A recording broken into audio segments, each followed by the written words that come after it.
قمار بازی اہل عرب کا محبوب شغل تھا۔ لوٹ مار، چوری، بددیانتی، ہیلا گری، وعدہ خلافی اور دروغ بانی کو وہ آرٹ سمجھتے تھے۔ ایک دوسرے کو دھوکہ دیتے، جھوٹی قسمیں کھاتے، عہد و پیمان کرتے اور توڑ ڈالتے، قافلوں کو لوٹتے، یتیموں کا مال ناجائز طریقوں سے دبا لیتے اور ستم بالائے ستم، یہ کہ ان تمام برائیوں کے باوجود ان کا دعویٰ تھا کہ ساری دنیا میں بس وہی عزت و شرافت کے مالک ہیں۔ وہ غیور تھے، مگر ان کی غیرت انتہائی شقاوت اور سنگدلی کے سانچے میں ڈھل گئی تھی۔ لڑکی کا بیاہنا ان کے نزدیک عار سمجھا جاتا تھا۔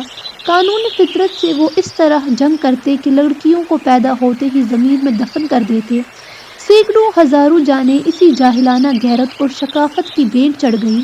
مائیں اپنی لڑکیوں کو پیدا ہوتے ہی چھپانے کی کوشش کرتی، مگر یہ درندے ان کی دھڑکتے سینوں سے پھول سی بچیوں کو چھڑا کر زمین میں گاڑ دیتے۔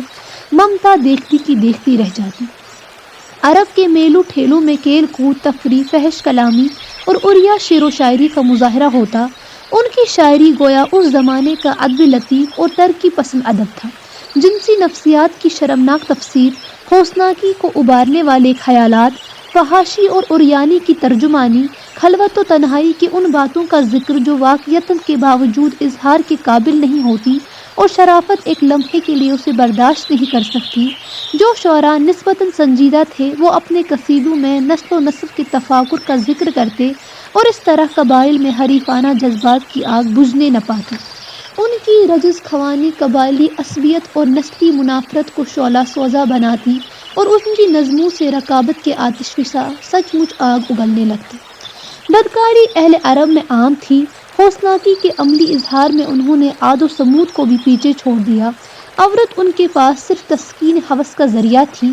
چھپی ہوئی آشنائیوں سے لے کر کھلے ہوئے ناجائز تعلقات کی گرم بازاری تھی۔ سوتیلی مائیں تک ان کی ہوس رانیوں کی آماجگاہ تھی اور ان بے حیائیوں پر وہ شرمانے کی بجائے الٹا فخر کرتے۔ برائیاں ان کا مزاج اور جبلت بن چکی تھی۔ ان کی جلوتیں اور خلوتیں فحش کاری سے معمور تھی۔ عصمت و عفت کی قدر و قیمت پہچاننے کی صلاحیت بھی ان میں باقی نہ رہی تھی۔ آدمی کے بیس میں حیوان، درندے اور شیطان بھی۔ شیطان نے صرف ایک سجدے سے انکار کیا تھا اور یہاں پر پوری زندگی انکار و الحاد اور عصیان و فجور میں بسر ہوتی تھی۔